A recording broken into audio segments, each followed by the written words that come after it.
Teslas are generally perceived as being a more expensive car. This perception can turn off many buyers as they automatically assume a Tesla is out of their price range. But are Teslas only for the rich? Today I want to answer this question: are Teslas only for the rich? Now, in order to answer this question properly, I need to give you a little bit of background on Tesla itself. Tesla has been around a lot longer than most people realize. They released their first car, the Tesla Roadster, in 2008, then followed by the Model S in 2012, the Model X in 2015, and then the Model 3 in 2017. Their first car, the Tesla Roadster, started at $98,000. And this is an important piece of information as I go into the Tesla perception and Tesla's brand. Tesla is perceived as a luxury brand, and starting off with the Roadster at $98,000 really elevated their brand and made them enter the market at a premium price. This made consumers believe that Tesla was only for the rich because they were only offering the Tesla Roadster at one time. Most people would take one look at that price tag and say that is way too expensive for me. And not only that, the Tesla Roadster is actually a sports car. It wasn't even a practical everyday car. This most likely deterred many buyers because it was a sports car, but enough people did take a chance on the Tesla Roadster to purchase it in order for them to fund Tesla to then start making the Model S, which was more of an everyday sedan.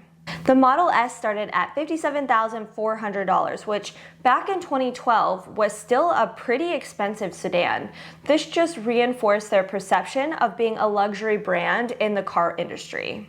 This was a pretty smart master plan by Elon Musk, and by starting with the expensive cars first, it allowed Tesla to sell low volume with high-priced cars up front to give them time to ramp up production for their medium and high volume cars that would soon follow. The Model X then followed the Model S and started at around $80,000. Now, what really stood out about the Model X was its doors that opened upward. This mimicked the likes of Lamborghini and other supercars. This feature helped the Model X stand out and even be perceived as an even more expensive brand because of this feature. Then, to finish Elon's master plan, Tesla released the Model 3 and Y, which are the high-volume, lower-cost vehicles. Although these are lower cost compared to Tesla's original models, they still compete with other luxury brands like BMW, Audi, and Mercedes-Benz. Also reinforcing the perception was the fact that the Tesla was 100% electric right out of the gate. In 2008, fully electric vehicles were very scarce, and the fact that Tesla was all electric reinforced the perception of the brand being expensive because they weren't around and they were a new technology. I believe many were deterred by the fact that it was electric because of the price tag assumption that goes with it. Even today, 13 years later, I still think the consumers are unaware of the price tag and just assume that Teslas are still as expensive as they once were. 1.7 million plug-in vehicles have been sold in the US, which is just a fraction of the 287 million vehicles on the road in the US today. This number reflects just how new electric vehicles are to the car industry and why many may not know much about Teslas. Tesla is not only known for being electric, but also for their modern interior and technology. Their stark white seats and large center screen stand out amongst the crowd. Tesla is a brand that is known for doing things differently, and this has been quite polarizing to consumers. An example of this is the fact that the Model 3 took away the dash above the steering wheel and put everything on the middle screen. This was never seen before and continues to stand out in the market. For their bold choices, consumers either love or hate Teslas. They are also polarizing in their newest design, which was the Tesla Cybertruck. Because Teslas are so new and in their early adoption phase, many are still aware of what they offer. The average price of a new vehicle is $40,472 in the United States. This was way higher than I thought, but it just reinforces the fact that the Model 3 starting at $39,990 is not only made for the rich. But what really qualifies someone as rich? According to 2019 Modern Wealth Survey from Charles Schwab, once you have $2.3 million in personal net worth, you can call yourself wealthy. Also, according to YouGov, you need to earn $100,000 a year to be considered rich.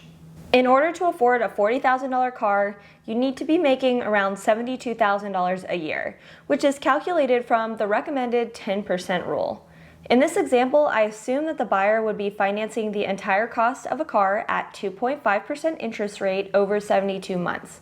This gives you a monthly payment of about $600, which comes out to $7,200 for the year, which you can multiply by 10 for the 10% rule. This, of course, is just one example of this and can be cut so many different ways depending on your situation.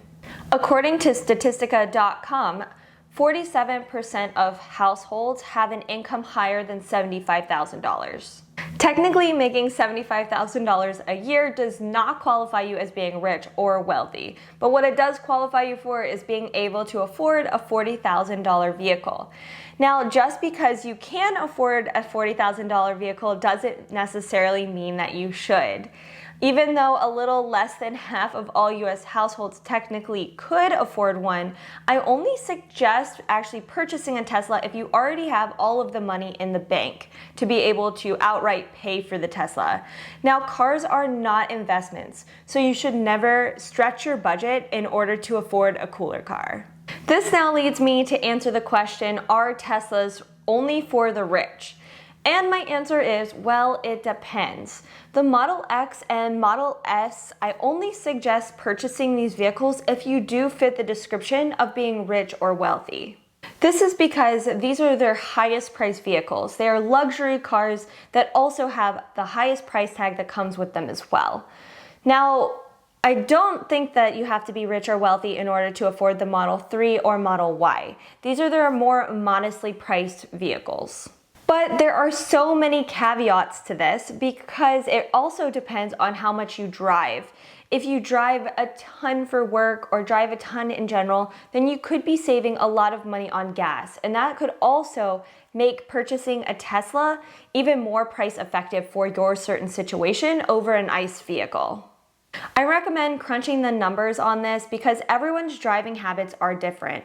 Also, just keep in mind that Tesla supercharging is more expensive than charging at home.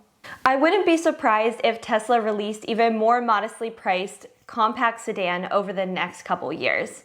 They have already stated that they are interested in creating a Model 2 or something of that nature that would then start around $25,000.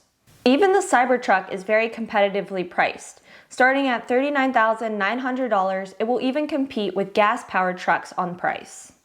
If Tesla seems like they're out of your range, just wait a few more years and then you will have more options with new vehicles coming onto the market and then also used vehicles becoming available.